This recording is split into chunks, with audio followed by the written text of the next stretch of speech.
Hey everyone, this is DyanaRozay. Welcome to my channel. I promised you guys a recap on Love and Marriage Huntsville, season 1, episode 1, and this is it. I started reviewing the show in season 3. So this is the first time you are actually getting a season 1 review from me. And that is perfect because as y'all know, the executives said that they wanted to get back to the original premise because things had gotten off track. So I wanted to get back to the original premise as well by re-reviewing all of this and bringing it to you guys. So we were told at the beginning of season 1, first episode actually, that the show is about 3 couples who were self-made millionaires and who were giving back to the community of North Huntsville. You guys remember that? They were doing that by way of the Comeback Group. Now, since then, we know, like what, 4 or 5 seasons now, we know that the Comeback Group has since been dissolved. The friendships are now alliances, and Melody and Martell are kaput, right? Amongst other things. However, there was a part like in season 4, I think there was like a couple of episodes where we actually got to see some of the redevelopment in North Huntsville. I think Tisha and Marsau had went to North Huntsville to a coffee shop. I think it may have been Martell's uncle's coffee shop. And they basically were like, look at everything that's going on in North Huntsville. Like they were kind of trying to bring the show back to its roots kind of thing. But recently as last week, actually, Martell actually, in an effort to be shady, y'all know this, had put out some things that help exacerbate an issue in North Huntsville with one of the councilmen, a councilman actually whose service people have said has been immeasurable and basically uncomparable. Like no one else on the council since or before has done as much as this person has. But he did put out a statement yesterday. I guess it may have been a kind of a apology of sorts to the community and to that councilman. It's just interesting because it kind of went against the premise of the show, right? Well, with that, you guys, let's get started on this review. You can let me know how you feel about all of that in the comment section, but let me know how you guys feel about what I just said. Hit the like, subscribe, and your notification bell because that helps others find me on YouTube. Follow me on IG, TikTok, and Facebook because I post over there too. Thank you to all of my new subscribers for running my numbers up on all of my platforms. And thank you to all of you who come back to watch these videos. I appreciate you guys so much for rocking with me, okay? Now let's get started with this thumbnail because this thumbnail is absolute genius, you guys. This is Martell and Tisha. This is actually the last scene, the dinner scene that's had between the original 6. In hindsight, we know now, they said it on the reunion, the very last reunion, that they had made a pact, the cast had made a pact with Martell about not saying anything regarding his infidelities, right? They tried to blame a whole bunch of stuff on Melody. Melody said, I never made a pact with you guys, and I didn't ask you to promise anything. Basically, I know I couldn't trust you, so I never asked for any of you to promise me anything. And Martell said, yeah, I asked you not to speak about my infidelities. Y'all, I don't want y'all talking about that stuff. Well, in this scene, this dinner scene, Tisha talks about what would be a non-negotiable for her in regards to her relationship with Marsau. And she said he could never cheat, he could never curse at her or call her out of her name. Now, we will talk a little bit more about that toward the end of this review. But while she was doing that, Martell's face, how he's looking at her, he's piercing. I mean, the stare is piercing. I just thought that was incredible. Some of the scenes that we got during the first season were absolutely incredible, but Tisha did not give a damn. She kept talking, and then they asked Melody and Martell what their non-negotiables were regarding their relationship, and they get to tell us. But anyways, that is why this is my thumbnail. I don't actually remember the actual name of the episode. I called it Crack in the Armor, and that is because we actually see cracks in the armor from episode 1, we saw cracks in the armor between Melody and Martell's relationship, everybody's relationship, to be honest, including the friendships. So that's why I called it crack in the armor. But you guys, let's get started with the actual review, okay? So it opens up with this cow. I don't know if y'all remember that, but we got this cow, and everybody is talking about the show. We're getting an introduction to the cast and to the city of Huntsville.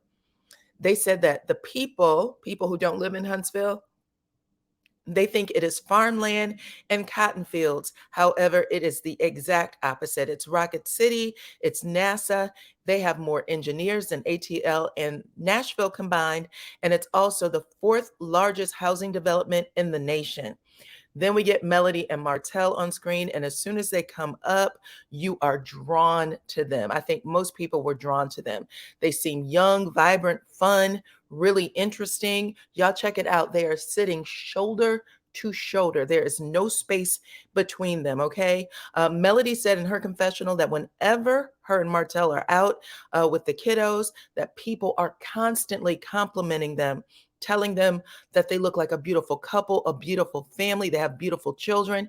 She said that they were the couple that people wanted to be. Woo chow, okay? Then she said that her and Martell were one of the top minority couples doing residential real estate in Huntsville. These two slapped hands 3 times to let people know that even they thought they were the shit, okay? She said that they ran a company called Holt and Tolt, and that in 7 years, they turned it into a $1 million company. So most people, again, when we saw those two show up on screen, we were proud of them. Like, oh my God, a family with 3 babies at the time. We know this, later for it, but a family, 3 babies, young, husband and wife working together, $1 million business, Black people. Brilliant, absolutely brilliant. Anyways, that was what we saw of Melody and Martell. That is what we saw of Melody and Martell. In hindsight, you guys, Melody did share that her and Martell had already gotten lawyers. They had moved out, so she was living in another place. The plan was to divorce at that point. She said Carlos King gave her a call and said that Oprah Winfrey herself greenlighted the show. They had a budget, and he understood that they were having problems, but this was an opportunity of a lifetime. You may never have this again. Let's move forward, see what happens. And if it doesn't work, it doesn't work. And that's how Love and Marriage Huntsville came to be. But that was our introduction of Melody and Martell. And the other thing I want to point out is the chemistry here between the two of them. Again, knowing what we know now, but the chemistry between the two of them was undeniable. In fact, their chemistry, even knowing that they were about to, head for divorce, was more powerful here than any of the other couples that have been together for 16 years or whatever many years.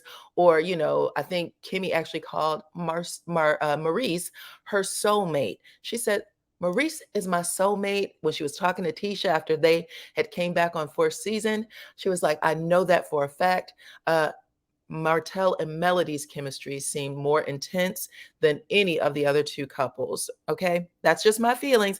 I'm telling you guys what I saw, even knowing what we know now. Okay, not to take anything away from that. I'm not saying they should get back together.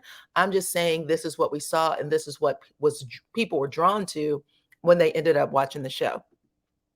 Now, the next person that came on screen was Tisha and Marsau, or affectionately known as Scott 1.0. These two are a few years older than Melody and Martell. However, they seem to be a little older than that just in their energy, right? They just seemed a little bit run down.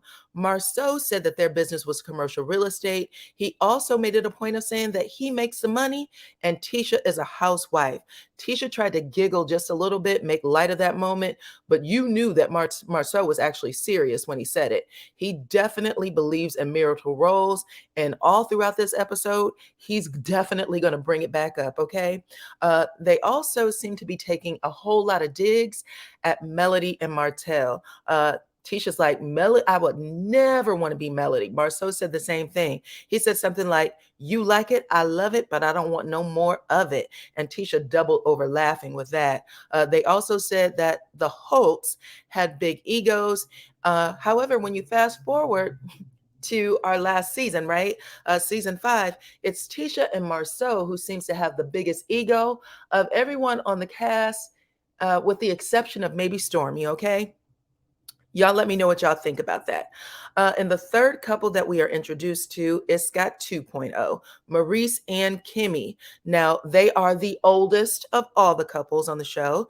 And Kimmy is actually older than Maurice. But Maurice makes a joke about people thinking he's younger than Marsau, because Marsau looks older.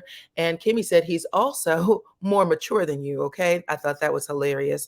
I also want to say that Kimmy, I said this before, Kimmy has the biggest glow up of all the women, between what she looked like on first season and how she ended on fourth or fifth season, right? She ended up looking a lot younger than Maurice in some of those scenes. So you guys can let me know what y'all think about that. But I do think that Kimmy is night and day from how she started out. What else is going on? In regards to their business, Kimmy said that she is a real estate agent and Maurice runs a credit repair business. Later in season 1, we find out that Maurice actually owns several properties as well, that brings him income. And then I don't think we were told that Kimmy was a nurse until we came back from that hiatus. And then, we were in COVID. So I think that's when she first announced she was a nurse. We also get another confessional from the Holts, where Martell is saying that he was born and raised in Huntsville and that Melody actually moved there in 2004 because of him. He said that they had met in college and that Melody was one of the smartest people he had ever met. He proposed to her on the day she graduated, and he said he didn't want her to go any further, okay? Then we got a bunch of pictures of the two of them after he had proposed, and then also some wedding photos. So just a little bit of a walk down memory lane, okay? Again, I just want to point out that it all just felt so, even though we know now that they were headed for divorce, these two still had chemistry. Like when you were looking at it, you just felt like, oh, that's a beautiful couple. Melody also gave us this picture where she was saying that they were all self-made millionaires, and we got to see all of them dressed up and going out as friends. So that was cool. In the next scene, we get Melody at home, and she is at the kitchen table working, and we get introduced to the M&M kids. All the kids come running down the stairs to say good morning to their mama, Mariah, Tank, Boss Baby, who were 6'5" and 2 respectively, okay? Martell said that Mariah is just like Melody, a little actress, and that Tank was the perfect gentleman. Then Melody said she couldn't have asked for a better father for her children. And then they both joke or have this little banner with each other about who helps who get the kids ready for school in the morning. Okay. Again, this was just interesting to me. Martell ends up walking Melody to her truck, so that she can head to the office. They are in a partnership, and Melody does the paperwork. She puts out the fires, all those kind of things in the office. And Martell's job is in the field, which gives him a little bit of workaround time to pick up the kids, take them to practice. And we later found out some other things too, okay? But before Mel gets into the car, Martell shows her a video of some lots that he just found. He wants to build some homes on it, 2 homes actually. Melody suggests that this may be a project for the comeback group. Martell is hesitant, however. He said that this is a project for Holt and Holt, and then he said that the comeback group never gets anywhere. He said, we'll have a 30-minute meeting that turns into a 3-hour meeting. Melody tries to nudge him a little bit and attempts to, get him on board. When she finishes, she tries to high-five him, but Martell said, nope, I'll give you a hug and a kiss, and we'll see. Then he opens her vintage Range Rover door. If y'all remember, Melody said that Destiny called her truck vintage, and they tell each other that they love each other. And that's how that scene ends. Now, child, if you were a side chick and you were being told that this show is fake, I would have to assume that this is going to play some mind games on you, because what I saw appear to be very, very real. Okay. So the next scene we get Maurice and Kimmy, and y'all, they actually had organ music playing, the kind you'd hear in church. That was their intro. They wanted to paint the picture of this good guy. It was pretty interesting. Kimmy said, I'm a Grant, soon to be Scott. And Marie said, common law marriage ended last year. So I wanted to make sure Kimmy was official. And I don't know how I missed that last time or if I missed it, but baby, I went right on over to Google to see when did common law marriage end? And there was in black and white, it said that couples who seek marriage can no longer hold themselves out to the public as husband and wife. They must be legally married. And I guess this went into effect. They said the Alabama legislator passed it in 2016, banning the recognition of new common law marriages. So I guess Maurice was going to keep Kimmy as a common law wife right on up until that, it sounds like. If he was joking, didn't feel like it. Anyway, back to Kimmy. Kimmy ended up holding up her hand and she was like, well, it is official, okay? She dangled those fingers in front, her ring adored finger in front of the camera to let everyone know that it was official.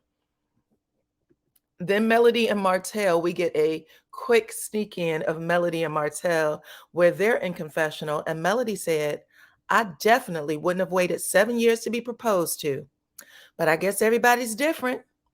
Child, that was shade. Martell actually makes a face like, ooh, damn. And he rolls his eyes up into his head. It was funny and, it was interesting. Again, it's showing us the dynamics between the couples as friends. And there was a lot of shade throwing between everybody on the cast, okay? In the next scene, we get Kimmy and Maurice at Credit One. Kimmy ends up going there with lunch because she wants to talk to Maurice about the wedding planning. She let him know that she fired a florist, and Maurice was like, I thought we agreed that wasn't a fireable offense. Kimmy said, I'm the one who's doing all the planning, so I get to say who stays and who goes. Then Maurice gets a call from Melody. He puts her on speaker. Kimmy looks very upset and frustrated when she hears Melody's voice. Melody's letting him know that she wants to set up a meeting with a comeback group again. And Marie says, I'm shocked that you would want to move forward considering how we ended. He also says that he'll need to talk to Kimmy about it before he can move forward, but he think it'll be okay. And then he hangs up. Kimmy said, how dare you speak for me, which we will hear Kimmy say quite a few times as the seasons progress. And then she says, I'm always Team Reese for anything you want to do. However, she slightly jokes, make sure that Melody has drinks when we have this meeting. And that is how the scene ends. So interesting. Next scene, we get Tisha and Marsau. They are at home and Tisha is preparing lunch, y'all. Marsau tells Tisha that he got a call from Melody and that she's interested in having a comeback group meeting. Tisha says that she's very, very, very skeptical about it. However, she does believe in the mission that the group had set out.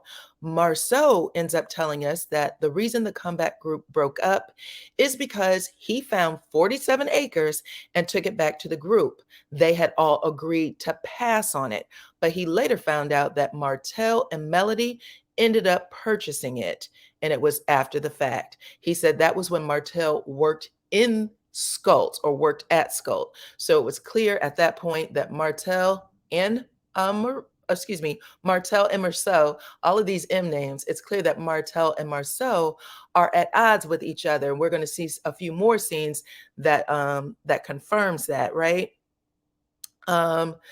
He then tells Tisha after saying, listen, they snaked me basically with this land, but he tells Tisha, I'm interested in moving forward with the meeting. And then Tisha goes and sits down with Marsau. I guess she felt that was a perfect opening. But she says, listen, I got my real estate license. How do you feel about me going back to work part-time? Marsau says, at the end of the day, Tisha, we made a deal and we ain't coming up off of it. Then he says, and I quote, play your role, baby. Her role is a housewife, y'all. That was ugly, in my opinion. And it was ugly to Tisha, too. She ended up with her nostrils flared walking into the kitchen. She said, okay, Marsau. And I just want to point out that even Wilma Flintstone got a chance to work outside the house.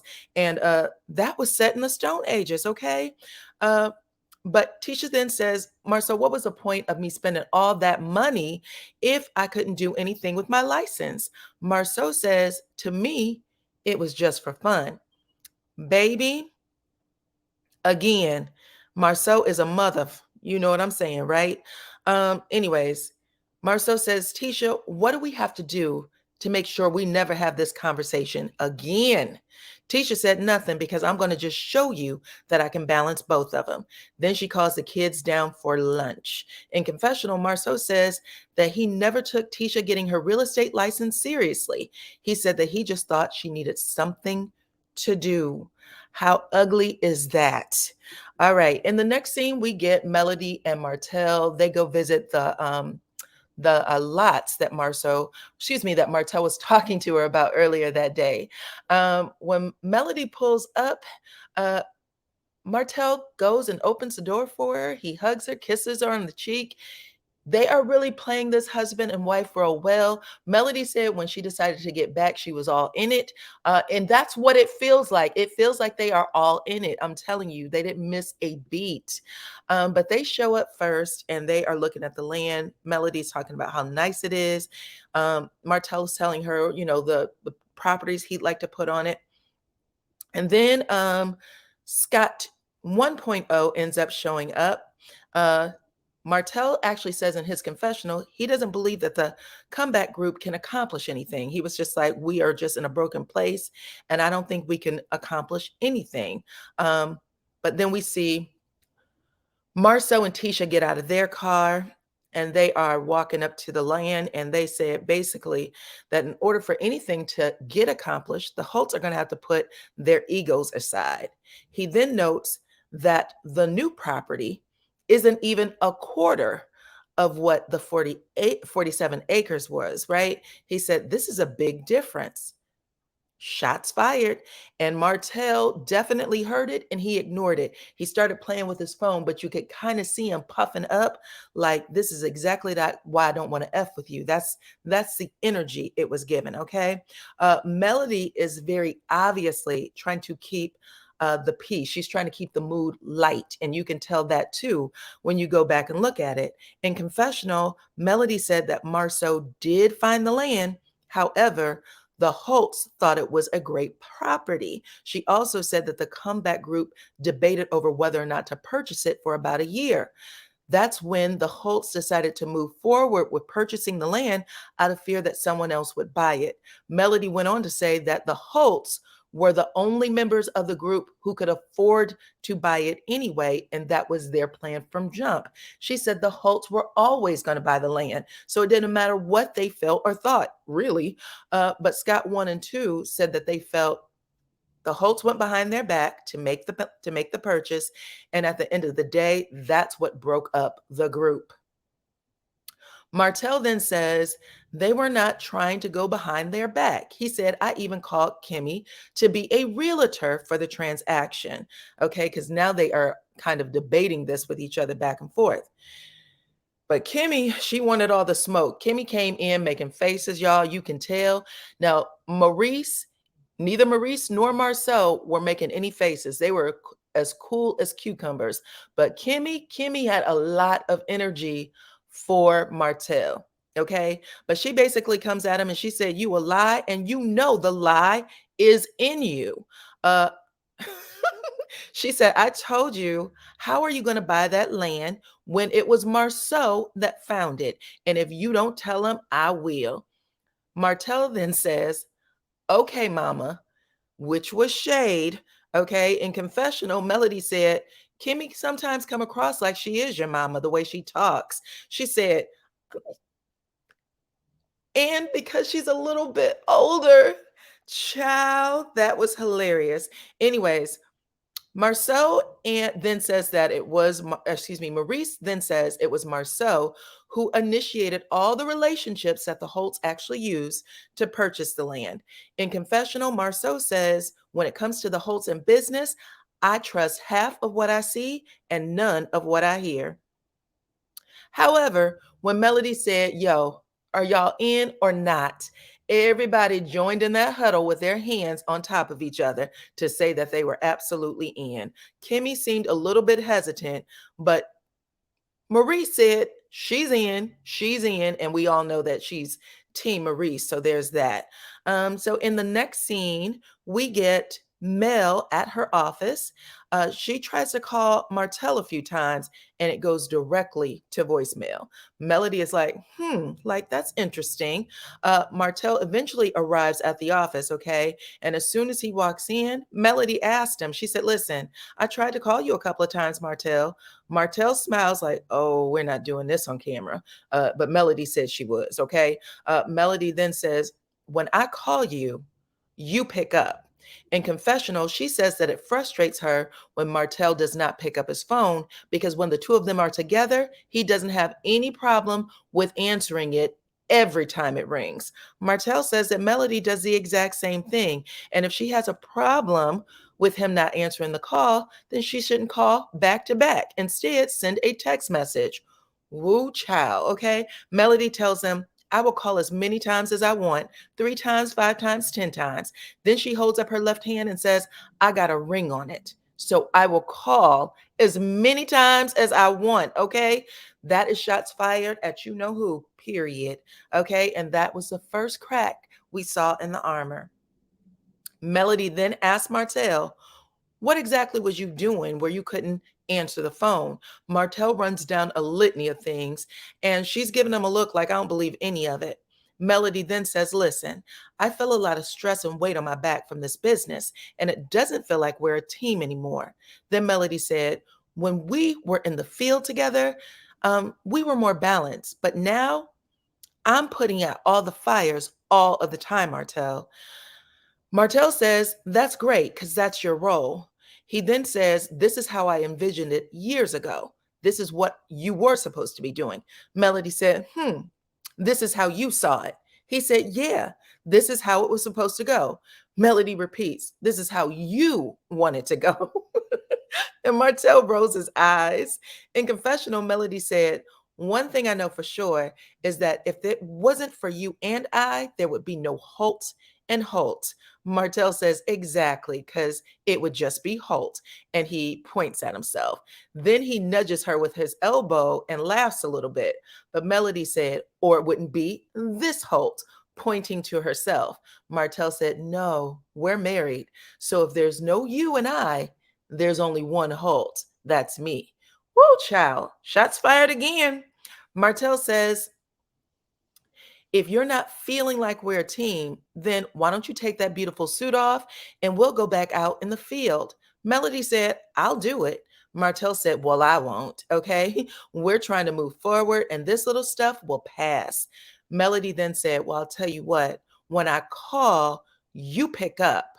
Now you're dismissed. Baby, at the end of the scene, Martell gets into his car. He's driving off with his hot mic and he says, I'm done with this shit. Okay? Second crack in the armor, you guys. Let me know what y'all think about this because I don't know. I didn't see any of it the first time around. In the last scene, we are at Kimmy and Maurice's house. Kimmy is making dinner for all of them, the original 6, okay? The whole group. Melody comes first. She arrives first. She's there by herself, and she brings a nice bottle of wine. Immediately, Kimmy and Maurice ask, where's Martell? Melody said, I don't know, child. He'll get here when he gets here. Kimmy and Maurice both fake shock or seem shocked. You decide. In confessional, Kimmy says, Melody arriving by herself doesn't surprise me. I know she's busy with speaking engagements and photo ops, things like that. Shade, okay? Then Maurice cackles. I guess he thought that was really funny. Tisha and Marsau are the next to arrive. Martell arrives last, and as soon as he walks in, he gives Melody a hug and a kiss, okay? Marsau says, Where were you, Martell? At the job or something? Martell says that he had to go to his uncle's, or excuse me, he had to go to a funeral. It was his uncle's mother's funeral, you guys, which would be his grandmother, right? Doesn't matter if it's his father's side or his mama's side, but that would have been his grandmother. And it's interesting that he pulled that lie right on out his backside. Marsau then asked Melody, who's standing right there, has been right there for a minute, Melody, how was the funeral? Typical Marsau. Mel says, I didn't go. And now all the group is smirking because that's what they do when they get together. I guess they feel stronger when they are a pair of four instead of two, right? In confessional, Marie says, oh my God, are we just skipping funerals? Yes, I guess we are. Then the guys go outside and they leave the women in the kitchen. Marsau says, all you guys need to be is a barefoot. So I guess that was a little joke at women being in the kitchen, barefoot and pregnant. I guess somebody would need to be pregnant too. Uh, Maurice admits his brother is a chauvinist, and Kimmy adds, and a pig. Okay. The ladies are inside the house, and Kimmy tries to get Melody to talk about what's going on with her, but Melody says that she's good and life is lifing, honey. That's how she puts it. In confessional, however, I guess that wasn't good enough for Kimmy. Kimmy said the Holts want people to think they have the perfect relationship, but she doesn't believe what Melody is telling her, and she doesn't believe that Melody is always genuine. You guys, y'all know who used to say that to Kimmy all the time? Would have been Tiffany. She used to say stuff like, I don't think you guys are being transparent, right? But it was actually Kimmy who was saying all of this stuff at the beginning. And it's funny how things come back for you, because we all know that Kimmy was a whole newlywed when her soulmate told her that he invited his ex-wife, and the man and a woman who hated her guts, who was calling her out of her name and spreading rumors that she was a side chick, that she and her husband could move in one of his properties rent free. And I am sure there was people all over who was asking Kimmy, are you doing okay? And Kimmy was lying about it. And in effect, not being genuine, right? Because I believe it was her son who said he had never saw his mama cry until he watched her on this show. So he had lived with her his entire life and said, I never seen my mama cry growing up until we got on this show. That was the first thing. And I bet you $1,000,000 that if Kimmy could have had that marriage annulled after that mess happened, she probably would have. Okay. I know she said that she's team Reese with whatever he wants to do, but Maurice be popping out of a bag on Kimmy sometimes. Y'all can let me know what y'all think in the comments. All right. Outside, you guys, Maurice and Marsau are trying to pry into Martell's marriage. Martell said Melody is great and the relationship is spectacular. We have our ups and downs like everybody else. Then Martell asked Marsau how him and Tisha were doing. Marsau said, we never have any problems. Martell adamantly says, that's a lie. Okay. He wasn't trying to hear it. Then Marsau shares that Tisha wants to go back to work. However, her role is inside the home. Marsau said he was hesitating not to call her a housewife because it sounds chauvinistic. Martell says, well, that's what you are, so keep it consistent. Marsau then says that Tisha thinks that she's a single mom, and Martell responds, she is. And then Martell shares about his own childhood. He said that his mom had a boyfriend for 17 years, and that man never went to one of his games, picked him up from school, or anything. Marsau said, would you rather that he have come to one of your games or made sure you had food on the table to eat? Martell says, I do both. I bring home the bacon and I go to my kids' games and I help Mel around the house. Marsau says, what do you get from that? And Martell says, satisfaction. In confessional, Martell says that he enjoyed being a dad.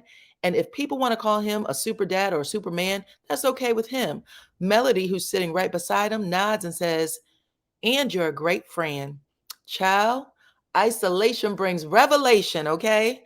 In Marsau's confessional, however, he says that he doesn't understand 50-50 relationships and he don't understand the men who want to be in them. Shade. Inside, Tisha shares the same story with the girls. She said she tells it to Kimmy, and Kimmy says, that's how the Scott boys were raised, and they can't let go of those roles, which is crazy, okay? But sure. Now everyone comes inside. They all come inside to have dinner, okay? Uh, Melody starts asking questions, and Kimmy said, Mel is a pot stirrer, and she'll have people driving home separate, okay? Maurice gives a facial expression that definitely suggests he's caught an Uber or two. And I just want to point out that the other person who will have people driving home separate, people that would have you driving home separate, would also be Marsau, Tisha, and Wanda. We've seen them do some crazy things, right? But yeah, I guess she was very pro Scott 1.0 at that time. I think she still is, actually. Then Mel asked Maurice, you and Kimmy have been dating forever. Tisha screams out, there goes that Holtz thing again. Melody laughs and keeps on with her question. She said, since y'all been dating for a long time, what will y'all do to last? Marie says, there's no need to rush eternity. Marsau says, so you were kicking the can down the road to avoid proposing. Also shade, y'all. Uh, Marsau then says, Maurice is a different guy from his first marriage. He was a deacon in the church. He lost 40 pounds and then he grew a 5 o'clock shadow. Now he's acting like he's the cat's meow. I put in the cat's meow, but he does act like that, okay? Maurice said that he was waiting for the other shoe to drop with Kimmy, but it never has and it never will. Then Mel asked Tisha if she would have stayed married to Marsau if she knew that he wanted a traditional marriage. Tisha says that they talked about it, but if they would have talked about it beforehand, the answer would have been no. However, she would have made the biggest mistake in her life because that works for them. Then they all started talking about deal breakers, y'all. Whew, child. They start talking about deal breakers. Tisha said, Tisha says that her deal breaker would be Marsau cheating, verbally abusing her, or calling her out her name. And when she says it, Martell is staring a hole into this woman and she knows it. And she is giving him a look like, what you gonna say, okay? And this would be after they made the pact not to say anything about the problems that Melody and Martell were having in their relationship. But Tisha pushes it even further and she asks Melody, what are you and Martell's deal breakers? Martell jumps in it and says, nothing. We're cool, okay? But Melody says, I think, let me make sure I'm getting this right. Sorry about that.